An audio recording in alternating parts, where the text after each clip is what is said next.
Tim Odell here, Vice Unlimited. So a couple weeks ago, I posted a little reel of this this fancy new go-kart that we built for my two little boys. That video kind of went viral, had like 1,200,000 views or something crazy. More views than the Diamond T Ultra 4 car that I built. Had more views than that. So I figured, like, well, if people are that interested in a go-kart, I thought I'd do a quick YouTube video of the go-kart. Maybe talk about kind of in depth a little bit more about the go-kart and what we did and how I built it, what parts I used. What do you think, Easton?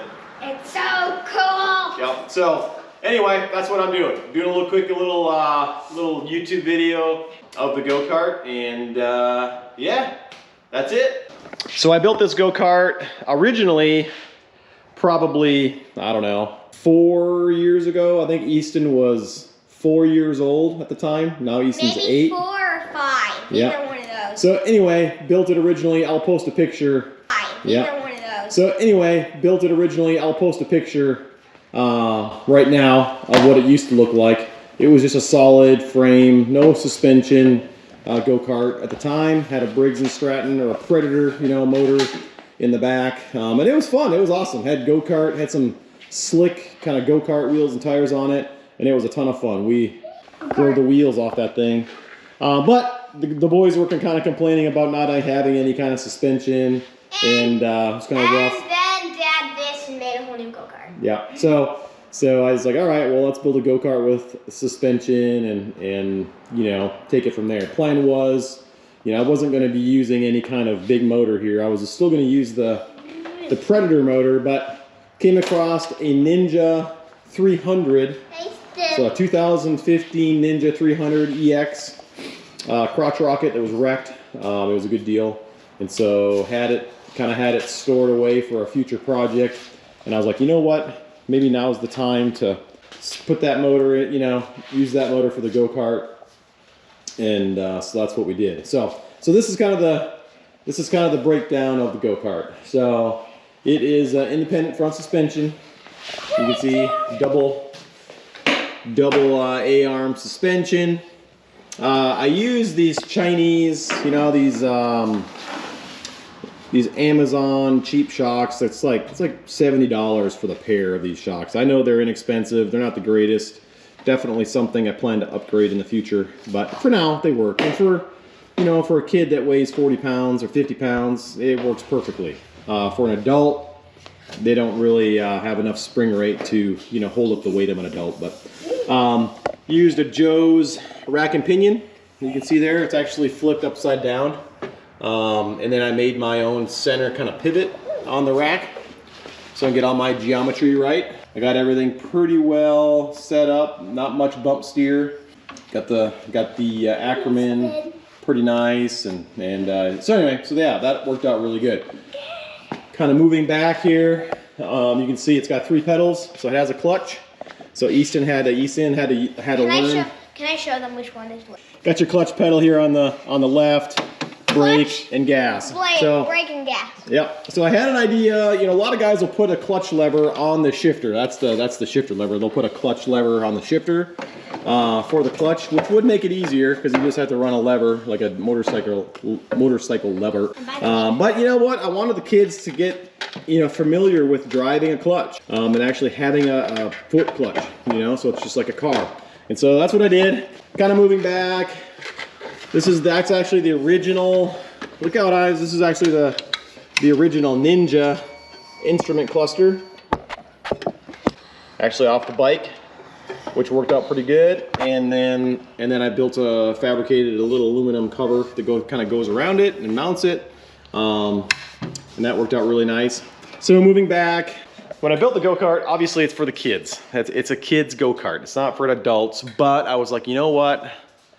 I should probably build it to where an adult can fit in it. And so, like at this very moment, that's the configuration that it's in. So you see kind of where Ives is sitting there. The adults can sit in the back here, stretch his legs out and reach the pedals. You have to take your shoes off to drive it because when you have big feet, That's one thing I need to change is the steering shaft goes pretty low to get to the rack and pinion, and so your top of your foot wants to hit the steering shaft. So I'm gonna add another joint up here and try to raise this up, give us a little more foot clearance. But right now it's been working out okay. And for kids, you know, the kids' feet are short, so it doesn't really hinder much. But Yeah.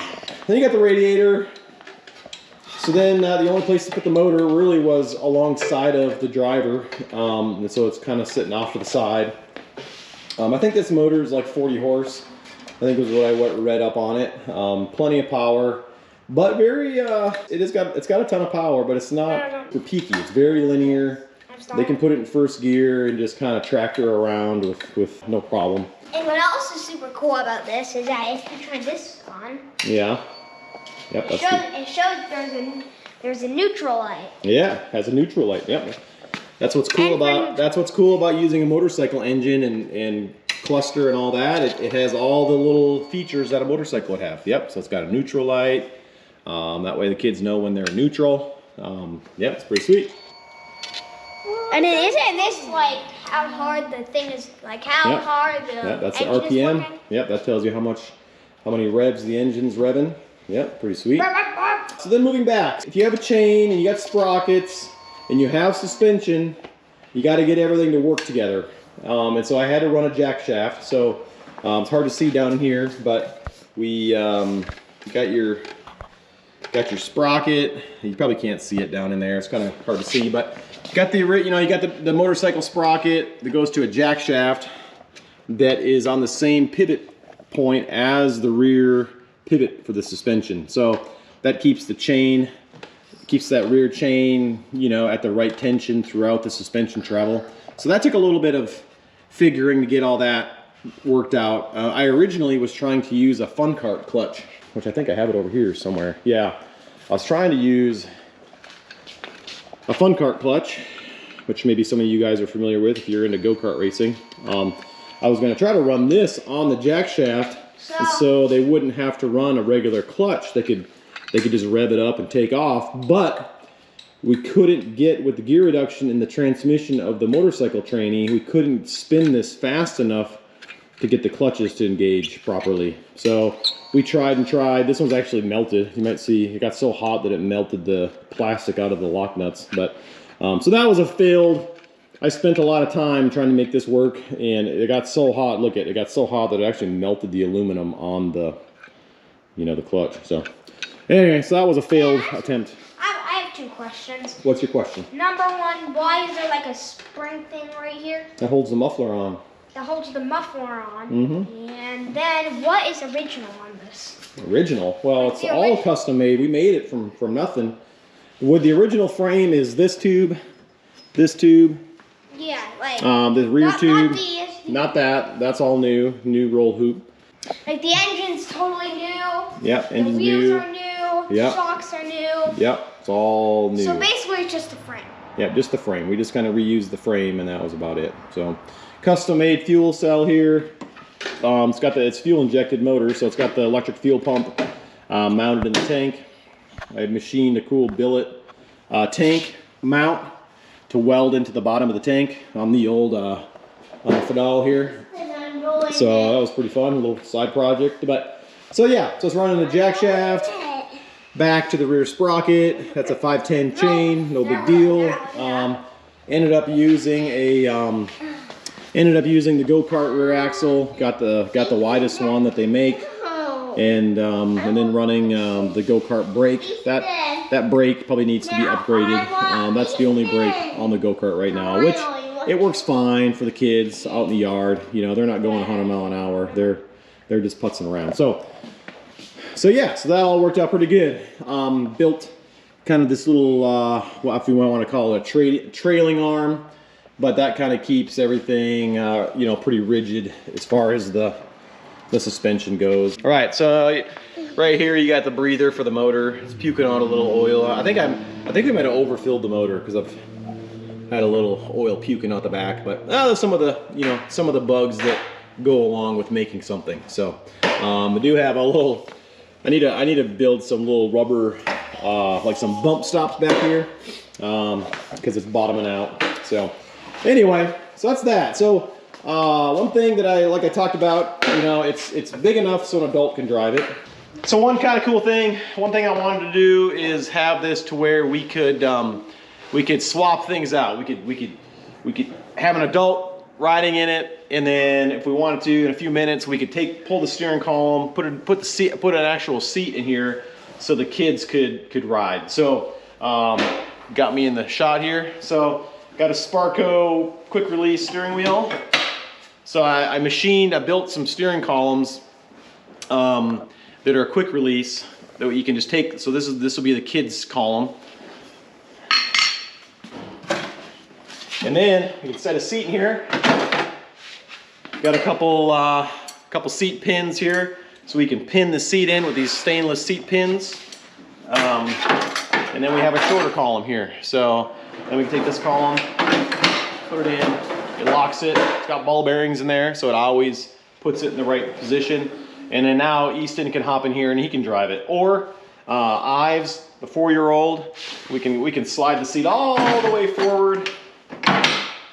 Ives, get all the way up, and then I have even a shorter one, a shorter column. Hey Dad, I feel like you said the really long one was the kid setting. Not the long one. The really long one is for the adults. Yep. So that's kind of one thing I wanted to do. I wanted to make it so that everyone, you know, everyone could drive it. For the young ones, the 4-year-olds, and the adults. By the way, I'm 8 years old. Yep.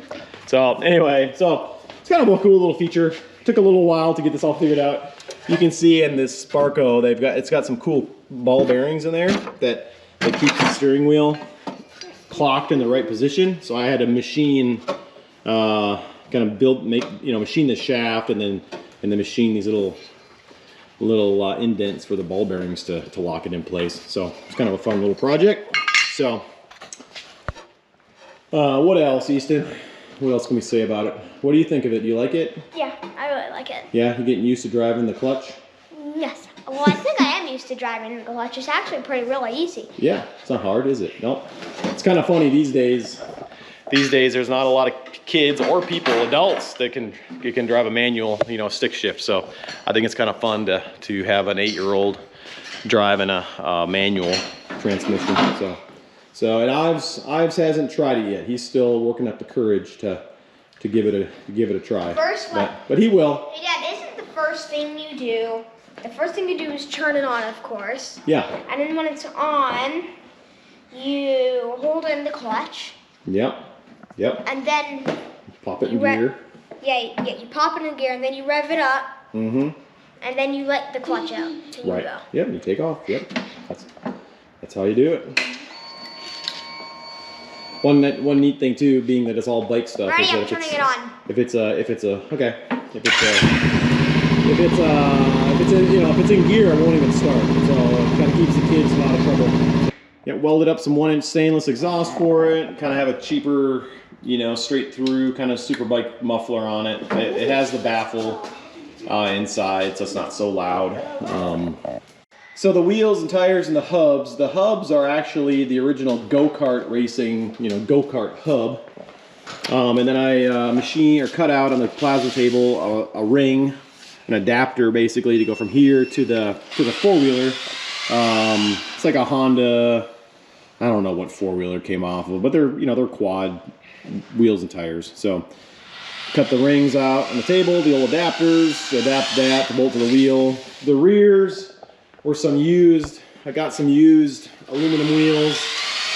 The lug nut holes in the wheels were actually all like wallered out from somebody not having their lug nuts tight enough. So I machined the centers out of the wheels and then cut some adapters for the rear wheels. And then painted them. That's Cerakote. It's like a bronze coating. And then of course on the whole go-kart, you gotta run Steel It. So I pretty much, that's my go-to paint for pretty much all my projects, seems like. Doing a burnout? We'll try to do a burnout. Oh yeah. So anyway, that is the gist of the go-kart. I think it's pretty cool that I don't know. I just think that everyone loves go-karts. I don't care if you're 60 or 4, all ages for some reason love go-karts. I don't know what it is. It's pretty cool. So I think like I said before, it's pretty amazing how much interest there has been in this go-kart. So I know some people ask like how much for it, like I know what people you used to make it, and people want to buy it. People want to. It's crazy. No, nope. So you know, it's interesting on this. This was just like pretty much winged it on this one. I started with like another go-kart that I already had, and just kind of made this one work. You know, with the parts that I had and found and whatever. But you know, being that there's been a lot of interest in this thing, maybe I have thoughts of possibly building another one. We'll see. So anyway, I think that's about it. I got some footage. I have some footage of Easton driving the go-kart. Maybe I'll add that footage to the video. I think that's about it. So yeah, you should definitely add that to the end of the video. yeah, you want some footage of you riding around in the yard? Yeah, I've asked for my own channel about a million times. Oh yeah, you want your own channel? But you don't let me. Yeah. So yeah, I'll add some footage of it. Easton riding around, putzing around a little bit, and that's about it. So, like always, guys, you know, if you like this content, you know, hit the subscribe button. I know every YouTuber says that, but it's fun to do this, but it's hard to find the time to do this. So if I knew I had a good reason to make more videos. Subscribe button, and give us a thumbs up. Yep, subscribe and thumbs up. That's it. So all right, that's it. Thanks guys. Maybe we'll get some more YouTube videos down the road here. And we got quite a few projects in the shop going on. I need to do a little shop tour and a little shop update, talk about what we're working on and what we're doing. But anyway, catch you on the next one. Bye. Bye. Say bye. Bye.